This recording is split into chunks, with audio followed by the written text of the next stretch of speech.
Bonjour à toutes et à tous, aujourd'hui on continue avec la partie numéro 11 et c'est le 10 novembre pour le livre Le journal d'une femme de chambre d'Octave Mirbeau. Maintenant il n'est plus question de la petite Claire. Ainsi qu'on l'avait prévu, l'affaire est abandonnée, la forêt d'Oraillon et Joseph garderont donc leur secret éternellement.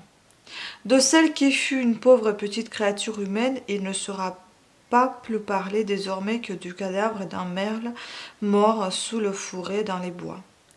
Comme si rien ne s'était passé, le père continue de casser ses cailloux sur la route et la ville, un instant remuée et moustillée par ce crime, reprend son aspect coutumier, un aspect plus morne encore, à cause de l'hiver.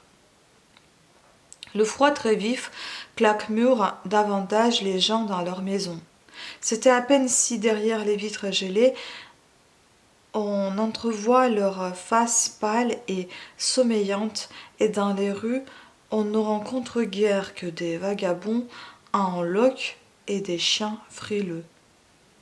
Madame m'a envoyé en course chez le boucher, et j'ai pris les chiens avec moi. Pendant que je suis là, une vieille entre timidement dans la boutique et demande de la viande, un peu de viande pour faire un peu de bouillon, au fils qui est malade. Le boucher choisit parmi des débris entassés dans une large bassine de cuivre un sale morceau, moitié os, moitié graisse, et l'ayant pesé vivement, 15 sous, annonce-t-il. 15 sous, s'exclame la vieille. Ça n'est pas Dieu possible. Et comment voulez-vous que je fasse du bouillon avec ça? À votre aise, dit le boucher en rejetant les morceaux dans la bassine. Seulement, vous savez, je vais vous envoyer votre note aujourd'hui. Si demain elle n'est pas payée, l'huissier.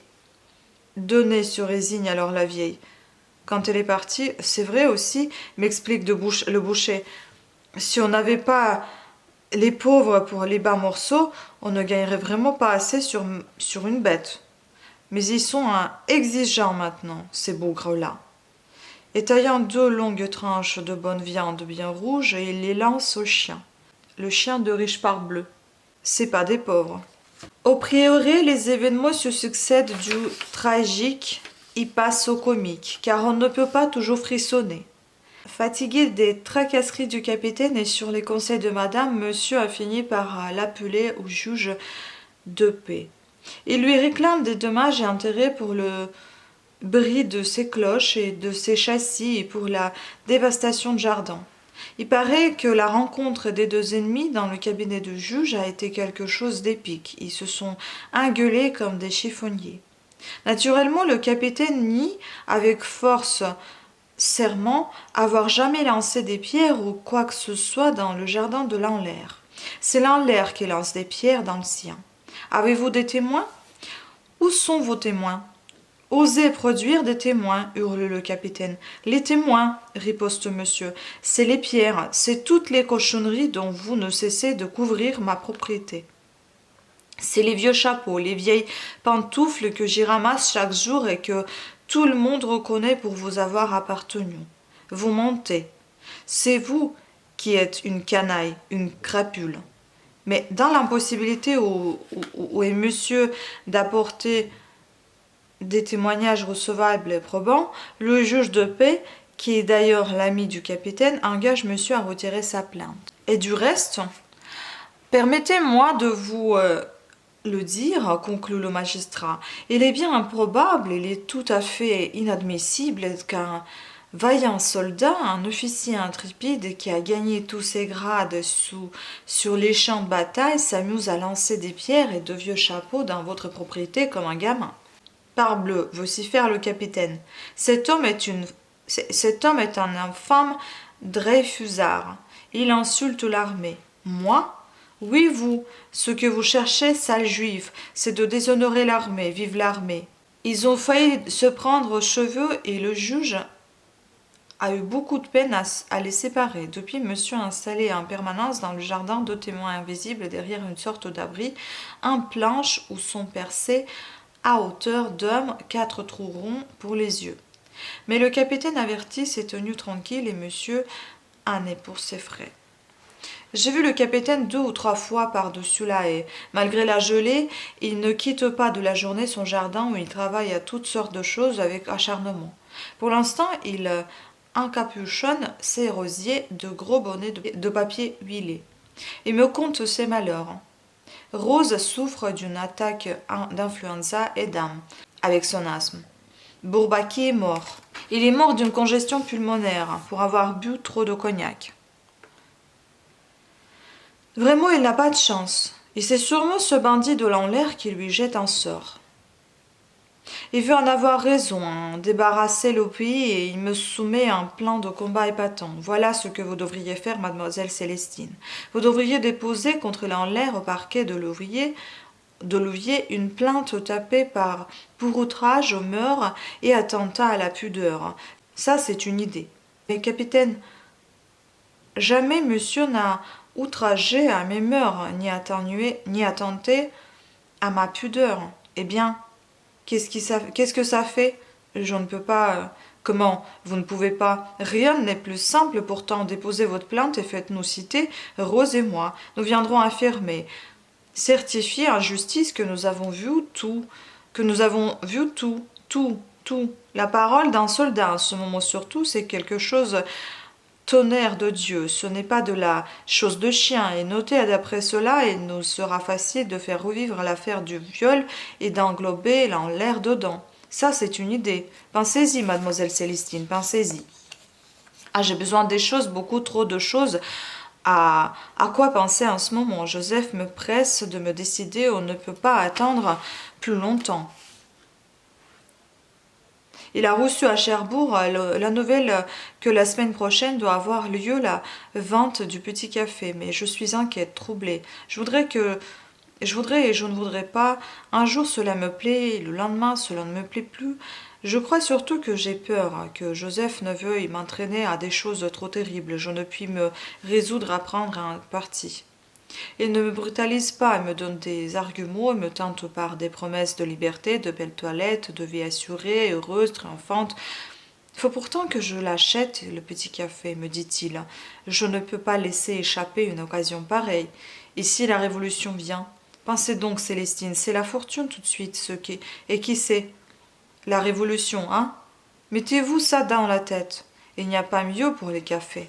Achetez-le toujours, hein. Si ce n'est pas moi, ce sera un autre. Ce sera une autre. Non, faut que ce soit vous. Et il n'y a pas d'autre que vous. J'ai les seins tournés de vous. Mais vous vous méfiez de moi. Non, Joseph, je vous assure. Si, vous avez des mauvaises idées sur moi. En ce moment, je ne sais. Non, en vérité, je ne sais où j'ai pu trouver le courage de lui demander. Eh bien, Joseph, dites-moi que c'est vous qui avez violé la petite Claire dans les bois. Joseph a reçu le choc avec une extraordinaire tranquillité. Il a seulement haussé les épaules, s'est dandiné quelques secondes et remontant son pantalon qui avait un peu glissé, il a répondu simplement. Vous voyez bien quand je vous le disais. Je connaissais vos pensées, allez, je connais tout ce qui se passe dans vos pensées. Il a adouci sa voix, mais son regard est devenu si effrayant qu'il m'a été impossible d'articuler une parole. Il ne s'agit pas de la petite Claire, il s'agit de vous. Comment l'autre soir, elle m'a prise dans ses bras, viendrez-vous avec moi dans le petit café? Toute frissonnante, toute balbutiante, j'ai trouvé la force de répondre. J'ai peur de vous, Joseph. Pourquoi ai-je peur de vous? Il m'a tenu bercé dans ses bras et, dédaigneux de se justifier heureux peut-être d'augmenter mes terreurs, il m'a dit d'un ton paternel. Eh bien, puisque c'est j'en recauserons demain. Il circule en ville un journal de Rouen où il y a un article qui fait scandale parmi les dévotes.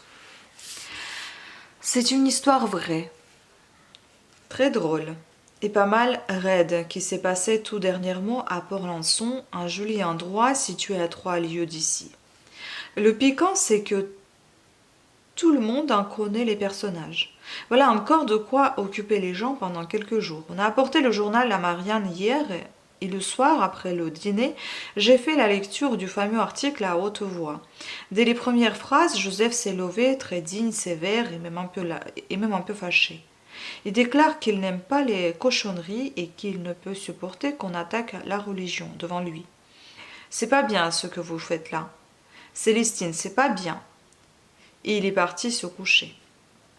Je transcris ici cette histoire. Elle m'a paru propre à être conservée. Et puis j'ai pensé que je pouvais bien égayer d'un franc éclat de rire, ces pages si tristes. La voici. Monsieur le doyen de la paroisse de Porlançon était un prêtre sanguin, actif, sectaire, et son éloquence avait grande réputation dans les pays avoisinants. Mécréant et libre penseur se rendait à l'église le dimanche rien que pour l'entendre prêcher et s'excusait de cette pratique en invoquant des raisons oratoires. On n'est pas de son avis, bien sûr, mais c'est tout de même flatteur d'entendre un homme comme ça. Et ils enviaient pour leur député qui ne soufflait jamais un mot la sacrée platine qu'avait monsieur le doyen. Son intervention dans les affaires communales, brouillonne et bruyante, gênait parfois le maire, irritait souvent les autres autorités, mais monsieur le doyen avait toujours le dernier mot à cause de cette sacrée platine, qui rivait son clou à tout le monde. Une de ses manies était qu'on n'instruisit pas assez les enfants. Qu'est-ce qu'on leur apprend à l'école? On ne leur apprend rien. Quand on les interroge sur des questions capitales, c'est une vraie pitié. Ils ne savent jamais quoi répondre. De ce fâcheux était d'ignorance, ils s'en prenaient à Voltaire, à la Révolution française, au gouvernement, des réfusards, non point au prône ni en public, mais seulement devant des amis sûrs, car tout sectaire et intransigeant qui fut, monsieur le doyen tenait à son traitement.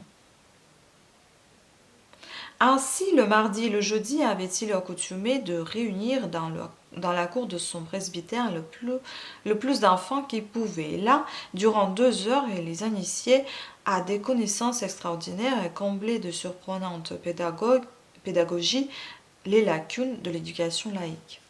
Voyons, mes enfants, quelqu'un de vous sait-il seulement où se trouvait jadis le paradis terrestre? Que celui qui le sait, lève la main. Allons. Aucune main ne se levait. Il y avait dans tous les yeux d'ardents points d'interrogation et monsieur Doyen, haussant les épaules, s'écriait. C'est scandaleux. Que vous enseigne-t-il donc votre instituteur? Ah, elle est jolie l'éducation laïque, gratuite et obligatoire. Elle est jolie. Eh bien, je vais vous le dire, moi, où se trouvait le paradis terrestre. Attention. Et catégorique non moins que grimaçant et débité. Le paradis terrestre, mes enfants, ne se trouvait pas à Porlançon, quoi qu'on dise, ni dans le département de la Seine-Inférieure, ni en Normandie, ni à Paris, ni en France. Il ne se trouvait pas non plus en Europe, pas même en Afrique ou en Amérique, en Océanie pas davantage. Est-ce clair? Il y a des gens qui prétendent que le paradis terrestre était en Italie, d'autres en Espagne, parce que dans ces pays-là, ils poussent des oranges, petits gourmands. C'est faux, archi faux. D'abord, dans le paradis terrestre, il n'y avait pas d'oranges. Il n'y avait que des pommes, pour notre malheur. Voyons que l'un de vous réponde. Répondez. Et comme aucun ne répondait, il était en Asie, clamait monsieur le doyen d'une voix retentissante et colère. En Asie où jadis il ne tombait ni pluie, ni grêle, ni neige, ni foudre. En Asie où tout était verdoyant et parfumé, où les fleurs étaient hautes comme des arbres et les arbres comme des montagnes. Maintenant, il n'y a rien de tout cela en Asie à cause des péchés que nous avons commis. Il n'y a plus en Asie que des Chinois, des cochons chinois, des Turcs, des hérétiques noirs, des païens jaunes qui tuent les saints missionnaires et qui vont en enfer. C'est moi qui vous le dis, autre chose. Savez-vous ce que c'est que la foi? La foi? Un des enfants balbutiait très sérieux sur le ton d'une leçon récitée. La foi, l'espérance et la charité, c'est une des 3 vertus théologales. Ce n'est pas ce que je vous demande, récrimait monsieur le doyen. Je vous demande en quoi consiste la foi, hein? Vous ne le savez pas non plus? Eh bien, la foi consiste à croire ce que vous dit votre bon curé, et à ne pas croire un mot de tout ce que vous dit votre instituteur, car il ne sait rien, votre instituteur, et ce qu'il vous raconte, ce n'est jamais arrivé. L'église de Port-Lançon est connue des archéologues et des touristes. C'est un des édifices religieux les plus intéressants de cette partie de la Normandie où il en existe tant d'admirables. Sur la façade occidentale, au-dessus d'une porte centrale en ogive, une rose s'épanouit délicatement portée sur une arcature trilobée, à jour d'une grâce et d'une légèreté infinie. L'extrémité du bas-côté septentrional que longe une obscure vénelle est décorée d'ornementations plus touffues et moins sévères. On y remarque beaucoup de personnages singuliers, face de démons, des animaux symboliques et des sangs pareils, des truands qui, dans les dentelles ajourées des frises, se livrent à d'étranges mimiques. Malheureusement, la plupart sont décapités et mutilés. Le temps et la pudeur vandalique des desservants ont successivement endommagé ces sculptures satiriques, joyeuses et paillardes, comme un chapitre de Rabelais. La mousse pousse morne et descente sur ce corps de pierre effritée où bientôt l'œil ne sera plus distingué que d'irrémédiables ruines. L'édifice est partagé en deux parties par des hardies immenses arcades et ses fenêtres rayonnantes dans la face sud sont flamboyantes dans le collatéral nord. La maîtresse vire au chevet, un rosace immense et rouge flamboie et fulgure, elle aussi comme un soleil couchant d'automne. Monsieur le doyen communiquait directement de sa cour, planté de vieux marronniers dans l'église par une petite porte basse récente qui s'ouvrait sur un des collatéraux et dont il partageait la clé unique avec la supérieure de l'hospice sœur Angèle. Aigre, maigre, jeune encore, d'une jeunesse rêvêche, effanée, austère et quinconnière, entreprenante et furteuse, sœur Angèle était la grande amie de monsieur le doyen et sa conseillère intime. Ils se voyaient chaque jour mystérieusement préparant sans cesse des combinaisons électorales et municipales, se confiant les secrets dérobés de ménage pour l'ensonner, s'ingéniant à éluder par d'habiles manœuvres les arrêtés préfectoraux et les règlements administratifs au profit des intérêts ecclésiastiques. Toutes les vilaines histoires qui circulaient dans le pays venaient de là. Chacun s'en doutait, mais on n'osait rien dire, craignait l'intarissable esprit de monsieur le doyen ainsi que la méchanceté notoire de sœur Angèle qui dirigeait l'hospice à sa fantaisie de femme intolérante et rancunière. Jeudi dernier, monsieur le doyen, dans la cour du presbytère, inculquait aux enfants d'étonnantes notions météorologiques. Il expliquait le tonnerre, la grêle, le vent, les éclairs. Et la pluie? Savez-vous bien ce que c'est que la pluie? D'où elle vient? Et qui la fabrique? Les savants aujourd'hui vous diront que la pluie est une considération de vapeur. Ils vous diront ceci et cela, ils mentent. Ce sont d'affreux hérétiques, des suppôts du diable. La pluie, mes enfants, c'est la colère de Dieu. Dieu n'est pas content de vos parents qui depuis s'abstiennent de suivre les rogations. Alors il s'est dit, ah, vous laissez le bon curé se morfondre tout seul avec son bédo, il s'échantre sur les routes et dans les sentes. Bon. Gare à vos récoltes sacripants. Et il ordonne à la pluie de tomber. Voilà ce que c'est que la pluie. Si vos parents étaient de fidèles chrétiens, s'ils observaient leurs devoirs religieux, il ne pleuvrait jamais. À ce moment, sœur Angèle apparut au seuil de la petite porte basse de l'église. Elle était plus pâle encore que de coutume et toute bouleversée. Sur le serre-tête blanc défait, sa cornette avait légèrement glissé et les deux grands ailes battaient effrayées et désunies. En apercevant les élèves rangés en cercle autour de monsieur le doyen, son premier mouvement fut de rétrograder et de fermer la porte. Mais monsieur le doyen, surpris de cette brusque entrée, de cette cornette de travers, de cette pâleur, s'avançait déjà à sa rencontre, les lèvres tordues et les yeux inquiets. « Renvoyez ces enfants tout de suite, supplia sœur Angèle. Tout de suite. J'ai à vous parler. » Oh mon Dieu, que se passe-t-il donc? Hein? Quoi? Vous êtes tout ému? Renvoyer ses enfants, répéta sœur Angèle, et se passa des choses graves, très graves, trop graves.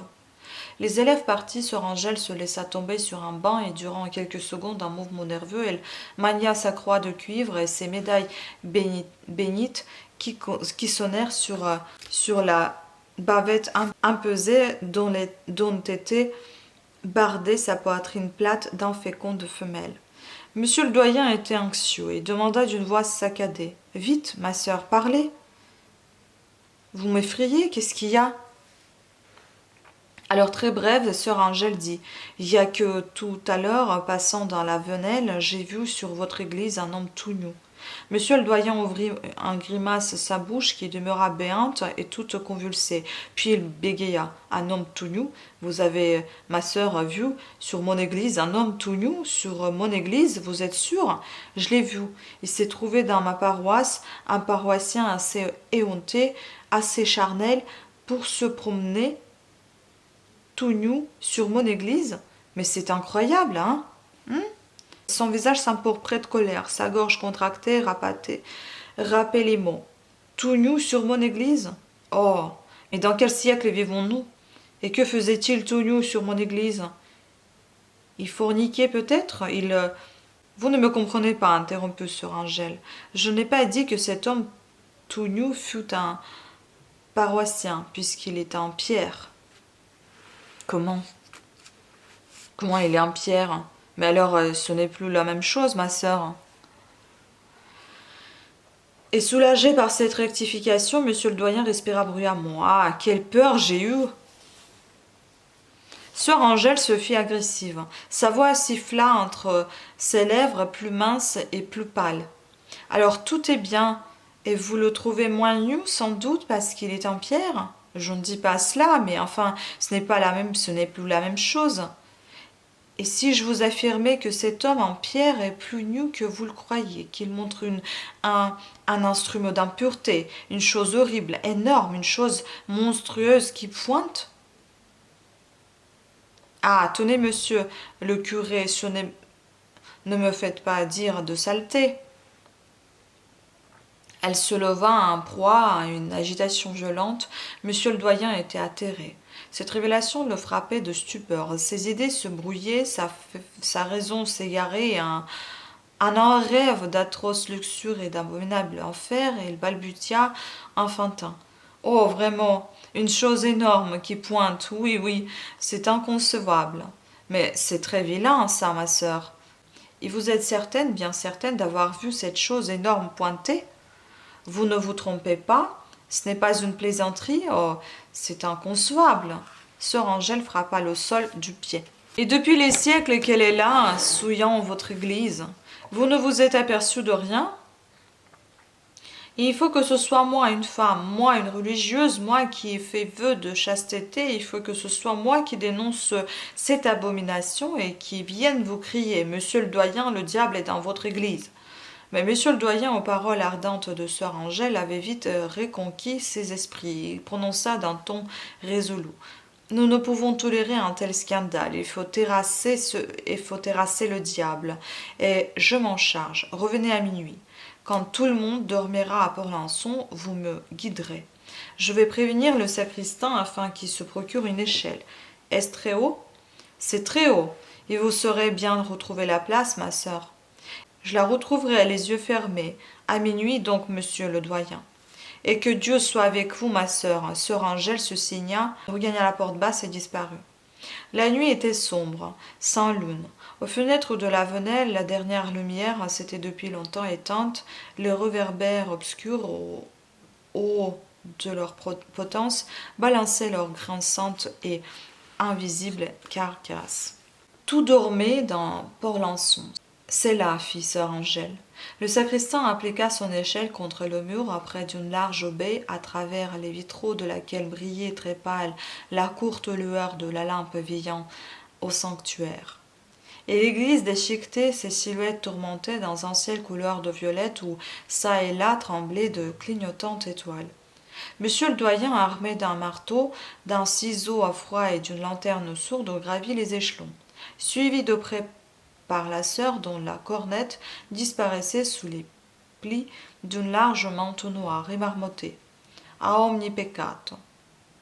La sœur répondait libera nos domine, ab insidis diaboli, libera nos domine, a spiriti fornicationis, libera nos domine. Arrivés à hauteur de la frise, ils s'arrêtèrent. C'est là, fit sœur Angèle, à votre gauche, monsieur le doyen.